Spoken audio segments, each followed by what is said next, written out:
order at 6:32.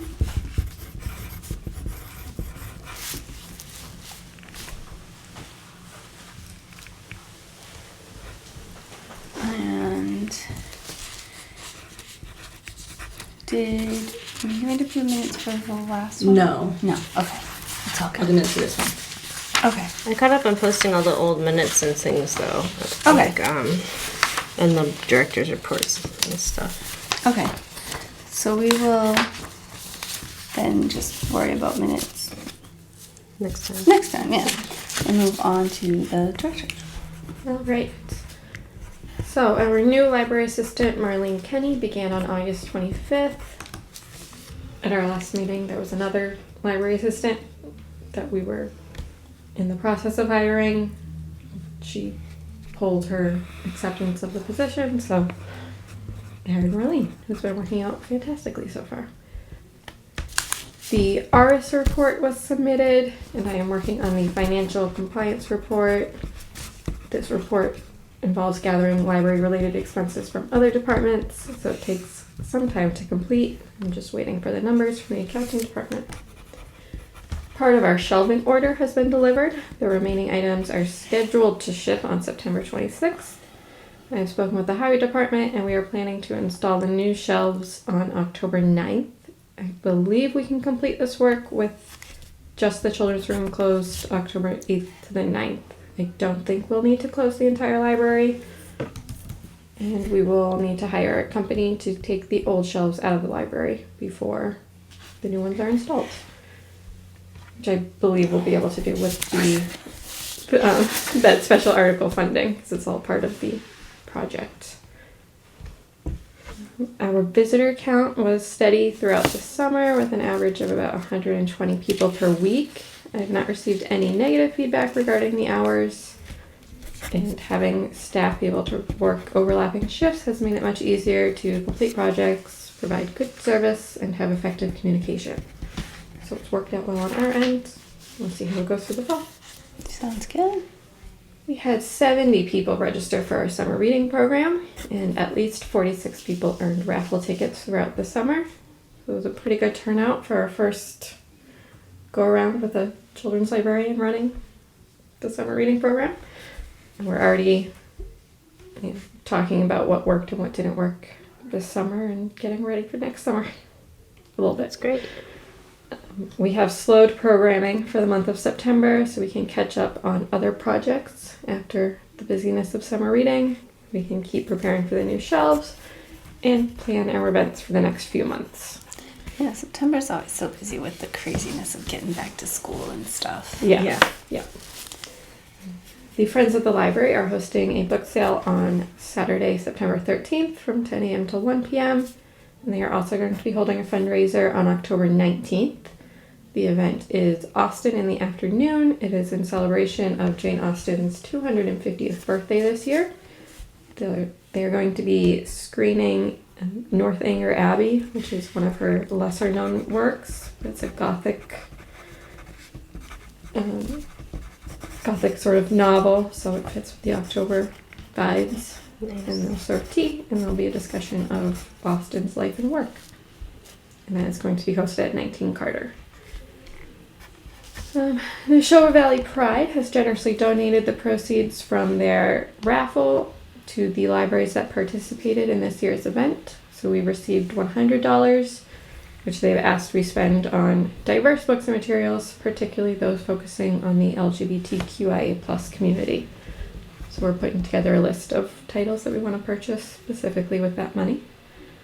At the federal level, both the House and the Senate have proposed budgets that include funding for the Institute of Museum and Library Services. Though it is a reduced amount from FY25, the House Appropriations Committee includes $291.8 million, and the Senate included $295 million. The House Appropriations budget still needs to be presented to the full House, and then the budgets need to be reconciled. But still, this is a step in the right direction when compared to the President's budget, which only included $6 million to effectively shutter the IMLS. There is still time to contact representatives and thank them for supporting the funding and remind them that it is still crucial to make sure that it is included in the final budget. That's feel a little bit more optimistic now than we did a couple months ago. Yeah, it was looking scary for a while. Yes. So we'll see. NBLC said they started getting some funding, reimbursements like they normally would have last year, which is a positive step. But there's not, they're optimistic, but they're not suddenly adding funding back to the things that they've already cut, because who knows. Because they had to cancel all those databases. Yeah, And so they don't want to add it back and then Sure. next year have to do the same thing and go through this again. But we shall see what happens over the next few months. And then we have our stats for the last couple of months. July was another big month where we beat the previous month, the record. And then August, as I assume people kind of started getting ready to go back to school and get back to normal life, dropped off a little bit, but it was still very good, much higher than last year. Looks That's good. my report. yeah, it's really good. All right. Does anybody have any questions, comments, concerns about the director's report? For the event for Jane Austen, what did the friends end up settling on for, like, an admissions fee or It will be $15. $15? Because they need to cover the cost of staying open late. Is that correct? Yes, so October 19th is actually a Sunday. So it'll be on a Sunday at 19 Carter. And the fee, we kind of calculated it to work out that it should be enough to cover I think it's $200 space fee for 19 Carter. Mm-hmm. An honorarium for the presenter that they have. I think they're doing $150 maybe. And the cost of refreshments, I believe. And so even with all that, if the event sells out, they should walk away with a couple $100. Okay. Pretty nice. What time is that at? Let me double check. I believe it starts at 1 p.m.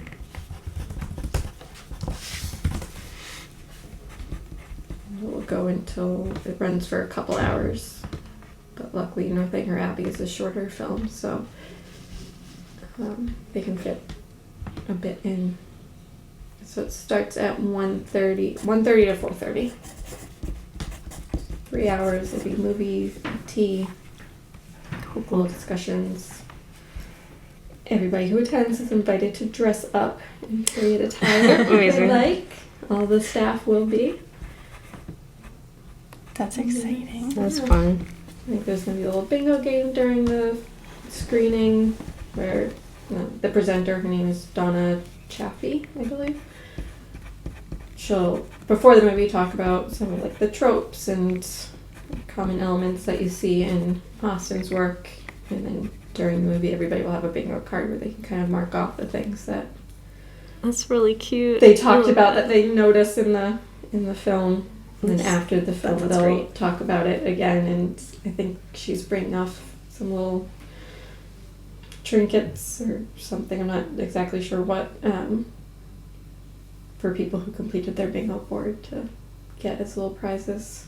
That's a cool way to keep engagement during the screening for, like, all the Mhm. ages. Yeah. I've been mostly involved tangentially to the planning of this, so that's why I'm, Oh, yeah, that's great. not. Technically, the library shouldn't be super involved with the fundraising programs 'Cause it's the- crosses ethical lines, but Right. Is it all ages? yeah, probably better for adults. Yeah. But Like, older there's older no age kids, super restrictions. fans. I would say Yeah. if you're under 13, you might not love the event. Yeah. But Yeah. you know, if you've got a particularly precocious little child, then yeah, I would go. I might have booked it I as would a have been 10-year-old. that. Yeah, totally. Yeah. Yeah. All right. Anything else? It's great to hear there's not been any negative feedback about the hours. I'm just really pleased that the staff can talk together and, like, meet without having to plan ahead Yes, too much. A big meeting, just being part of their day to day. Yeah, Being able and to, not like, just compare sending notes and emails stuff. between us. which can Yeah. get, things get lost. And, Yeah. Being able to just touch base from time to time is so nice. Yeah. And it looks like the book moving project is coming along. Yes.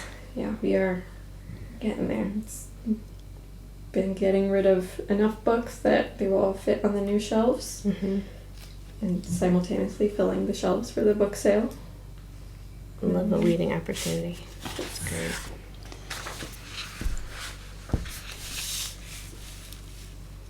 You good? Yep.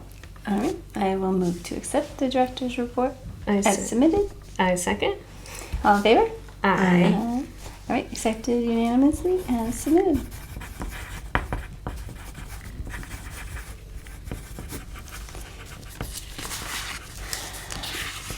All right.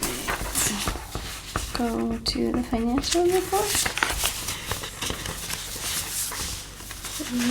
I don't think there's too much to point out here. Yeah, it's so These are our close. usual beginning of the year kind of big spending on those annual things, the CW Mars membership costs, and the other big amount for adult books would be our orders for Centerpoint Press, which is our large print vendor that we do a standing order for. So they said it's a couple books each month in pre-selected categories, and we pay for them up front at the beginning of the year. Sounds good. Anybody have any questions about the financial report?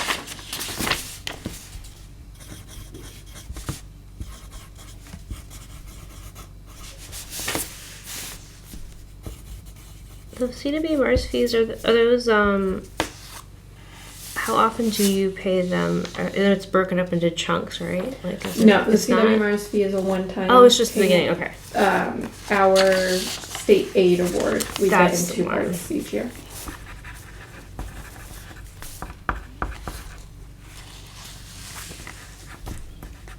All right. I will move to accept the financial report as submitted. I second. All in favor? Aye. Aye. All right. Financial report accepted as submitted unanimously.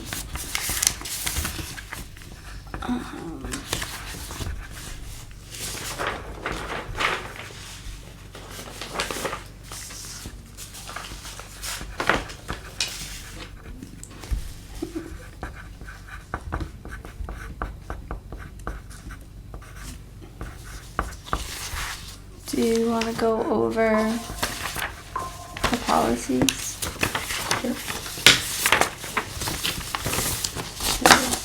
So I looked at the ones from when I was in here last month for the CERC policy and the piracy policy. Are they very different from how they were last month? I printed this No. month's ones. These are the Okay. same ones. Okay, cool. Yeah, we just didn't vote on them, or you guys didn't vote on them. We wait till everybody's here. Thanks. The thought privacy they would be- policy one is pretty standard to Mhm. what any other library's privacy policy will be, because it's fairly legal language. So Sure. mostly I took what other libraries had already written and formatted it the way I saw fit. It basically says we will not give out any information about anybody to anybody unless we have a legal order to do so. Mm-hmm. And then the circulation policy, not too much there. Just says our circulation loan periods, which people should pretty much know if they've been using the library. 3 weeks for books, 1 week for everything else, 1 automatic renewal for everything. You get charged if you don't bring the book back ever. Otherwise, there are no late fees, with some exceptions for library things that are more expensive. And Oh no, go ahead. I was just gonna say then the part about the decertified communities, which was kind of the impetus for doing this one first, which is that if a town is not maintaining certification for their library, we will not circulate to residents of that town. But they can hang out in the library and read anything they want. What do we do if there's if someone's not clear about where their official residency is, like if they're, they're like going to school somewhere in a different county, different state, and then they are where their parents live, and kind of that gray area of, is it just like where their like driver's license address is? Yeah, it'd be based on where they're a resident. Mm-hmm. That's a good question. I will look into what other towns are doing about, because anybody who lives, works, or goes to school in Massachusetts can get a library card. Yeah. And all they need to do is The present. question is, if you live in one town and work in another, or go to school in another. I think the way it works in a lot of the libraries is that they all kind of count, so that you can double dip. Like if you go to school in Worcester, you can get a Worcester library card, say, and if but you live in Berlin, you can get the Berlin one. So Well, you should only have one card per network. okay, So nobody should have more than one CW Mars account. right, because they'll see you in the they'll Unless see you you have already. a resident card, like a typical patron card. You can also have an academic Mm-hmm. account, I believe. Which would be the only thing if you get like a Worcester, I don't know if Worcester State's on it, but something like that. Like I had a Framingham like public library card, I think, when I worked in Framingham before I still lived here. So, but all those Framingham's towns, in another. they're in Minuteman. Yeah, so that's fine. But I mean, all that is to say, like, this would only come up if somebody lived in a community that their library had gotten defunded enough to be decertified. That was a good question. So the point is that it's incentive for the hometown, and the residents of the hometown to push their libraries to become recertified, so that they can. Exactly. Yeah. Because otherwise, other towns are just kind of footing the bill around Exactly. them. There's no incentive. Yeah. Mhm. But anyone can use the materials locally anyway. Anyone can come in and use them with Yeah. the databases and everything. Yep. Um, Yeah. The idea is that if well, I don't want to signal any towns out, but if Town A said we don't have any money, let's not fund the library, and everybody Right. can just go to Town B next door and check Right. out books there, and that's not fair to all the taxpayers of Town B who right. suddenly have longer wait lists for their materials. Or But you could go to the story time at Town B or Town A, Exactly. regardless. Yeah, Yeah. you can be in the building. Yeah. They could sit in one of our comfy chairs and Yeah, read a yeah. book. They just can't leave with it. yeah, I will check if they are decertified in their resident town, that they have some attachment to another town, if they can, how that works. And they can basically Well, they would have establish. to scan their library card. I would assume it'd be whatever address is on their library card it would show you. Yeah, right? presuming they had a library card, right? Yeah, but so in Massachusetts, you can get a library card if you live, work, or go to school here. So Yeah. if somebody lives in one town, but maybe they go to a state school in another town, can they get a library card in that town and still get, I if they think work in usually, another yeah. town, can they get a library card from there? And- or are we strictly limiting it to where your residence is? Yeah.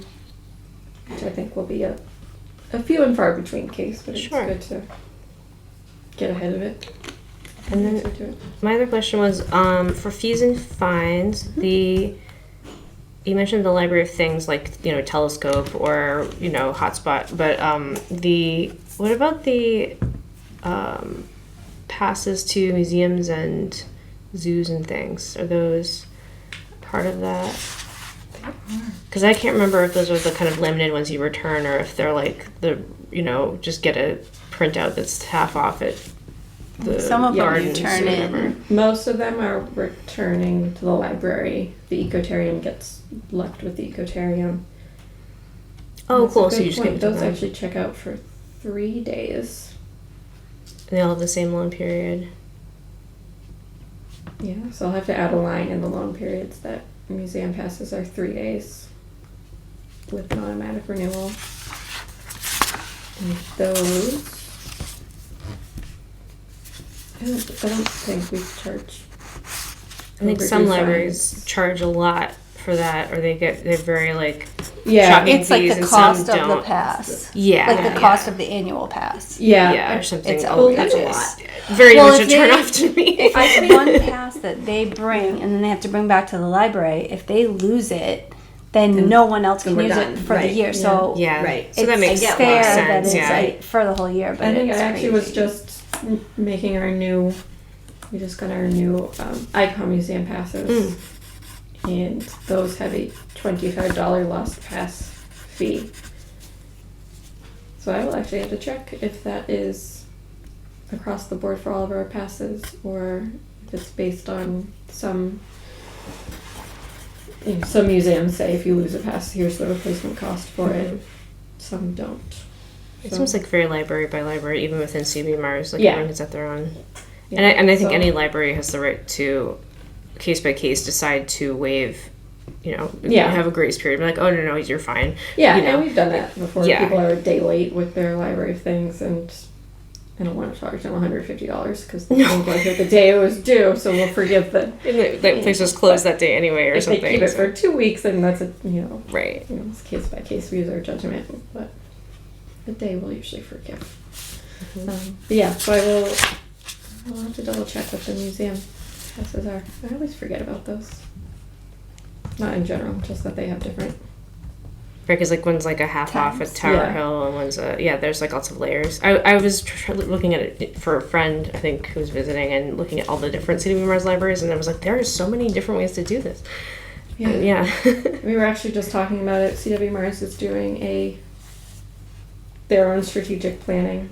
So we had a couple of directors meetings to talk about what we would like to see from the network. And I was like, I would really love to be able to easily find within a 15-mile radius who has what. Because sometimes I don't care what's happening in Springfield. Right, because I don't know the name of every library, and depending how And I they're don't want to look branded. up every library. Right.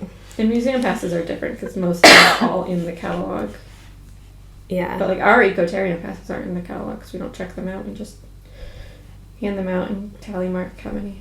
Mhm. If they don't it's come like a back, little there's nothing card to check you in. Yeah, turn right. when you get Yeah. to a So like, it would be Ecotarian. really nice if I could just say, just show me within a 15-mile radius what can I go pick Can I up. drive to Marlboro to get the thing? Or Or yeah. within a 15-mile radius who has a meeting room that I can Yeah, that's borrow. huge. borrow. Right. Reserve. Reserve. Thank Reserve. you. I was like, there's another word for it. Taking the whole room and I'm Yeah, leaving. things like that. But yeah, museum passes there's a lot of them. But yeah, I will check on the circulation policies for this. We don't have games though. I mean, like, sorry, we don't have video game cartridges. Some of the libraries do. But Lancaster does. Yeah. It does. I'm gonna order some of those soon, I think. But my friend reminded my fellow librarian friend reminded me, did you know that you can get Switch games from blah blah blah library? And I was like, no, I completely And forgot. that's one of the things where sometimes they don't send them in delivery. Which I can see why they want their residents to have first crack at them, but Well, and they're tiny, so if those fall out there, some of those big like they're gone. goodbye.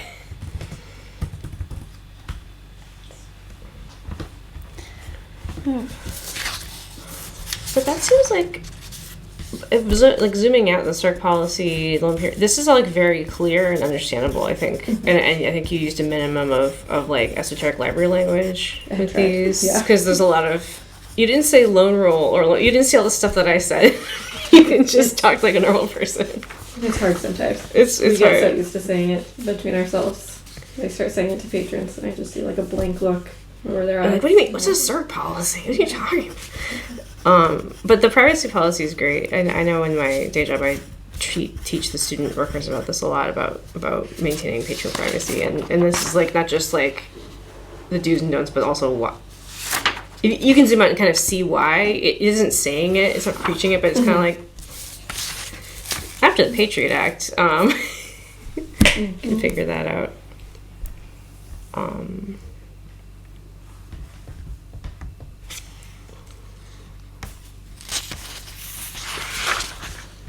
The one I have at my college says something to the effect of like, but this doesn't apply to whatever databases are doing because we don't know what they're doing, but I don't think you need to worry about. Like I don't know what Libby's doing necessarily, or I don't know what EBSCO's doing, but But I don't know if you need to add anything to say that. I think that's just kind of, your internet traffic's not private. I think I did see that in some of the examples I looked at. I could definitely add a line in about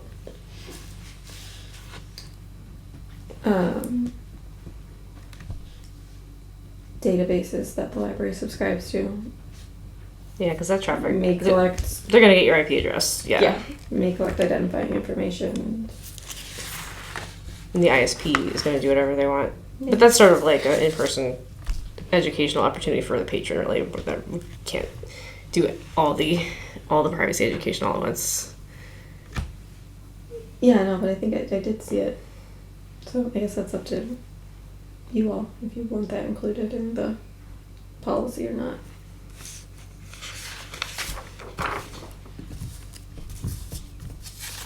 Something about third-party vendors may collect and share information of their own.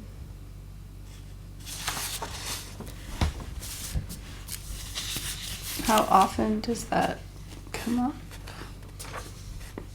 We've never had anybody, or I've never had anybody ask about their information.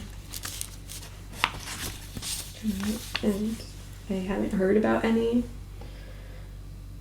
issues with patron information being shared. Because I think the focus of this is more like, it's like, what are you actually physically borrowing? And then also what identifying information you have on your record, like on your patron record, really. Yeah, and I think it comes up when you sign up with your library card for those databases and resources that you have to click I agree to the privacy policy. Right. So. And there's no difference for how, I mean, it's a careful enough policy in general that there doesn't need to be an additional layer of privacy for minors because it's already careful. It says regardless of age. Any age, yeah, so that's good.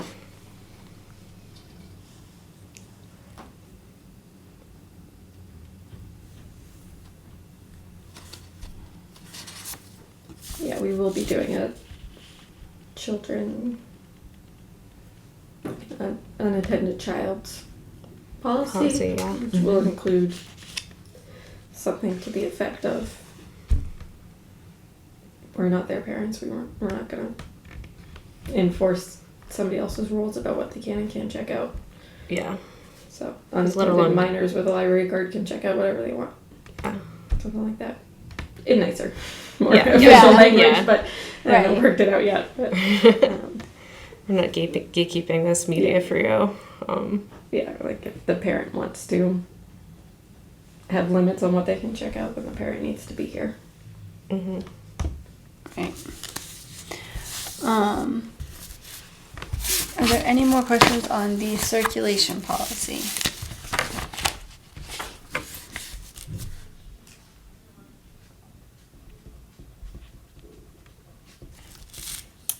I will move to accept it with the amendment to add the museum pass loan period and fees.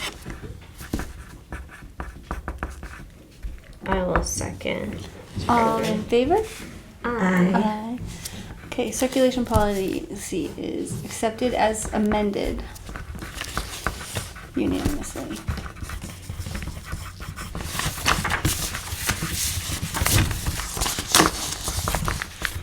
Are we good on the privacy policy as it is written? Yeah, I think so. Alright, I will move to accept the privacy policy as submitted. I second. Alright, privacy policy is accepted as submitted unanimously. Oh, I didn't say all in favor.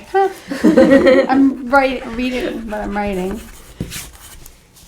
All in favor? Aye. Alright, privacy policy is accepted as submitted unanimously. Now. And then, of course, if anything does come up, we can always revisit. Yeah, if you feel like you need to make an update, you can let us know. Yeah. Alright. And the next ones I plan on doing will be the staffing policy. Now that we have a full staff. And probably a children's room policy. So the children's room will be all done soon.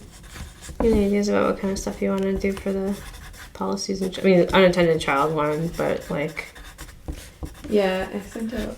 I think I included a list at the last meeting. I'm sure Hadley has Remember. ideas too. Yeah, She sees it all. Yeah.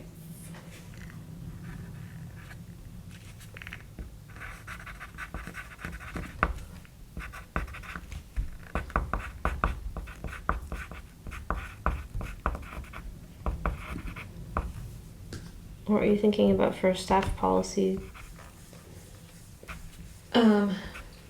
Just that we will always have at least 2 desk-trained staff in the building. Nice. And if there's ever a time when we can't have more than one person for a period of longer than 30 minutes, then we will need to close the library. That's great. Yeah, give a little bit of buffer for in case somebody has to run out really quick for Sure. a little bit. But Yeah. Do their lunch or Take their whatever. lunch. But that's good. Okay.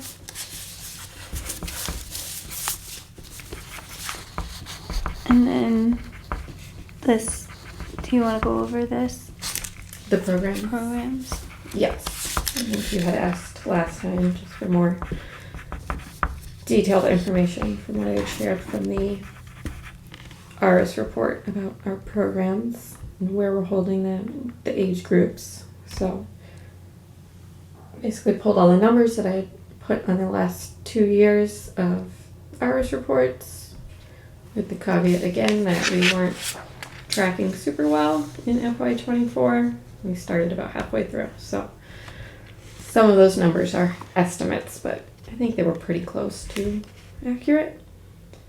So obviously we offered a whole lot more programs in FY25. We increased the total number by 100. Part of that is just being able to do more story times with Hadley starting. The other part is that you don't report programs when nobody showed up. So It doesn't count as one, yeah. Yeah, even if we offered a story time every day, if nobody showed up every day, we would say 0. So I think Hadley has started getting more regular attendees at her story times, so we can also count more that way. And we started trying more, board game nights, tech help hours.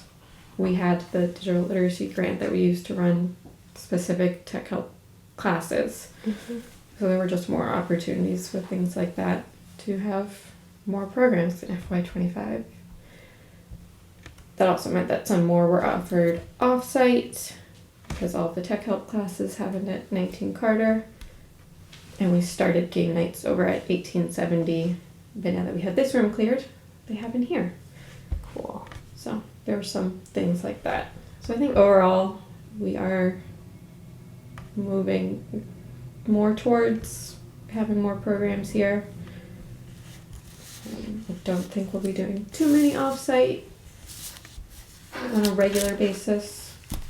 Most of the, if it's a larger program, like when we had the owls. The birds of prey Yeah. are not for the There are light. certain things that are always What going do to you have mean? This room happen at isn't adequate We can try it. you know, We can certainly 8 try owls? it. It'd be Come on. interesting. Where's your No. sense of adventure? No. Someone's allergic to owls? I don't know. But I mean, even once we have the children's room done and we have that big bench taken out of that room and replaced with these lovely new chairs that we got, Hooray. we'll be able to do more programs in there even. But yeah, like the lectures that we do for adult programming, those will always have to happen at 1870 or 19 Carter. They don't have enough chairs. Yeah. And having a projector and screen set up takes a lot of space. So, but overall, we've been having more success with having programs over here. Sounds really good. great. Nice. Especially because we were doing like all of our even craft programs that we wanted to do. A lot of them we did at 1870 because they were too big to do here. Yeah. Then you get to 1870, and it's like It just feels two like tables set up in the grand Yeah, hall, and yeah. it's too small for 1870. So now that we can do them here, it feels like a much better fit. That's nice. Yeah. That's really great. It's like a lot of progress. Yeah. You know, we'll see how this year goes now that we have a better sense of what's working and what's not working. And like I said, we're throwing a lot of spaghetti at the wall last year.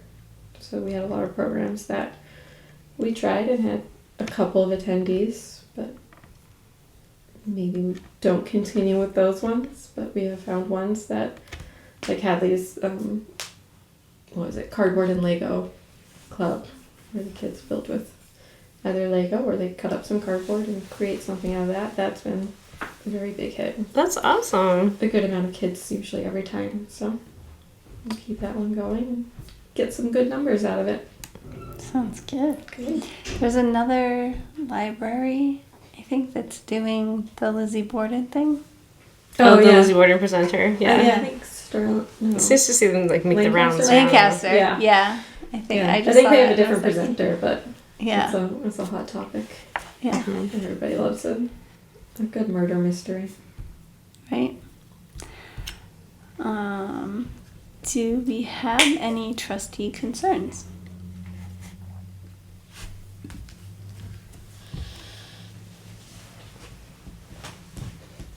I think if there's anything. Oh, is there anything for Halloween coming up that we should know about in advance? Oh, yes. Yeah, let me get the calendar up. I'm very excited for our October calendar. I'm always actually. excited for our October calendar. So, first of all, we're doing Flaming Crows again. I So saw the sign up for that runs through September 25th. There's a little Google form that is linked to, there's a Facebook post about it. We got flyers with the QR codes. Maybe I can remember. September which what? day it is. September 25th. We have to do it. Oh, that's just a couple weeks. Yeah. So sign up for that will be done. We've changed it. Last year we just said one or two, maximum of 2 flamingos per household. This year we're just saying 1 per person. Oh yeah, that's and the nice. Friends are funding the flamingo purchase this Oh, year, which is why we're great. doing that, because we don't have to really worry about our budget and it's not going to blow out their budget. So yeah, sign up through the 25th and then we'll order the amount of flamingos that people have signed up for. They'll come in a few days. People can come pick up their flamingos, and then the party will be on the 21st. And I'm hoping people will let us keep their flamingos for a little bit longer so we can keep the lawn Yeah. decorated and show them off. But we'll let them take them home and take them for Halloween. So that is the first thing that's happening in October. And then we have Barla Ventura coming back to do a presentation over at 19 Carter. She was here in April? The spring. One of the spring months where she gave her botany talk. About, Cool. it was like plants in folklore and fairy tales and things like that. Yeah. It was a really well attended program. People loved it. And so at the end of it, she was like, I might be back in the fall. And we're like, you can come back. We'll have you back. Is it Barla Ventura? Yes. Yay. So that is October 7th. And she will be doing a presentation called Wolfsbane and Nightshade, the botany of werewolves, witches, and vampires. Similar program, but spooky themed. That's October 7th at 6:30 over at 19 Carter. And the Friends are funding that once again. So I'm very excited for that one. Absolutely loved her talk last time. That's And great. then the following week, on October 14th at 6 p.m. is one of our Cultural Council funded programs, Welcome to the Graveyard, which is a group or duo, I forgot how many there are, but they're called the Gravestone Girls, and they give a presentation about cemetery art, history, and symbolism from colonial New England burial grounds of the 16 and 1700s through the nationwide rural cemetery movement of the 19th century and into the 21st century. I don't know what I just said. They They're examine great. why we have cemeteries, why they look how they do, and how the art style has changed over the past several centuries. And they will come to Berlin a couple weeks in advance and visit our cemeteries, take a couple photos, and include them in the presentation. Any cool ones that they find. cool. They're really cool. They Yeah. do I good. feel like They do good social media and good have they in done person. something with us before? Or maybe I, don't just think so. have seen them. They're like around. I think they were in Boylston last year, Maybe that's what it is. but I'm really excited for that one. So, I was Sounds very cool. excited to find that the Cultural Council funded the Berlin-centric one. It costs a little bit more, but I think it's well worth it. Yeah, that's cool. That is on the 14th at 6 p.m. at 1870 Town Hall. And then on the 19th, we have that Austin in the afternoon event that the Friends are doing. The Flaming Crow Party. October 27th, we are planning to do the Trick or Treat Parade again. That was the little kids in costumes walking from the library to the town offices that we did last year. We are hoping to partner with this school to do it with the pre-K group this year to get a little bit more involvement. The principal said that the pre-K always misses out on the parade that they do at the school because they do the parade in the morning and the afternoon pre-K doesn't get to participate. So we're hoping to get the afternoon pre-K involved. We're still waiting to hear back. The pre-K teacher's on leave. The substitute's not going to be there. So Yeah. or we're going to email someone in administration, just be like, just tell us when you want to do it. Right. But anyways, we're figuring that one out. And then I believe the teen advisory board is going to have their Halloween party that same day after school, about 5 p.m. They did last year. They had they planned their own games and activities, and they Sounds did good. face painting and mummy wrapping. They did the mummy and- wrapping on the toilet paper. It was so adorable. That's great. So yes, so lots of things happening in October that I'm really excited about. Yay. I hope people come to. That's great.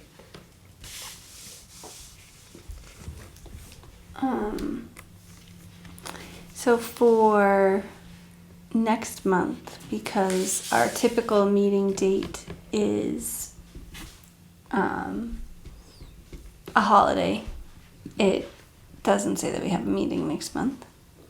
So I don't know if you want to pick a I have it on the different calendar day. for the 20th, but I think Okay. that's from when my calendar got all messed up and everything. Well, was a well, no, month, so I because the don't- week before that, Yeah. the 13th, Right. when we would normally have it, is Yes. the Monday holiday. So we can just Right.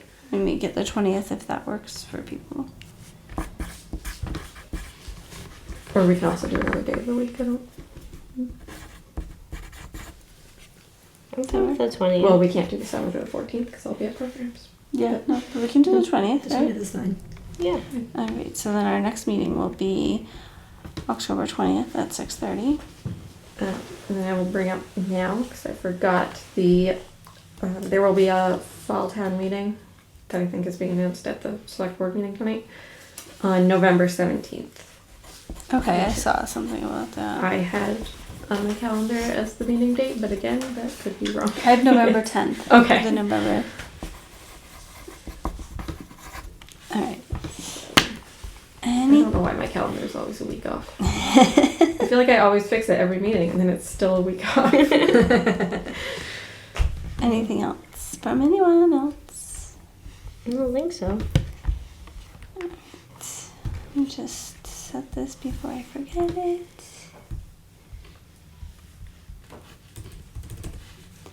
All right, I will move to. Oh, what did you just do?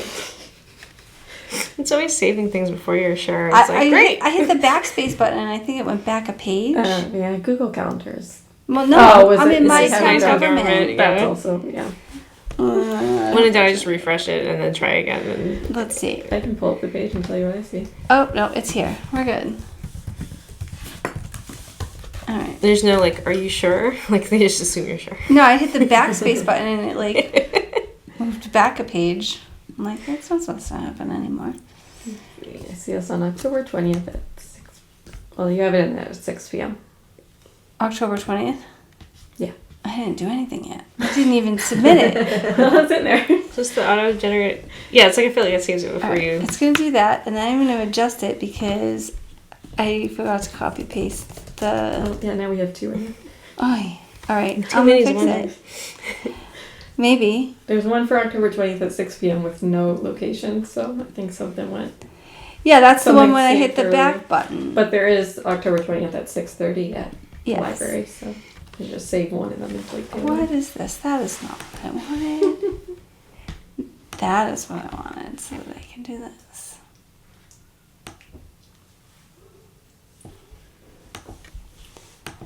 This is way more work than it needs to be. All right. So I will move to adjourn.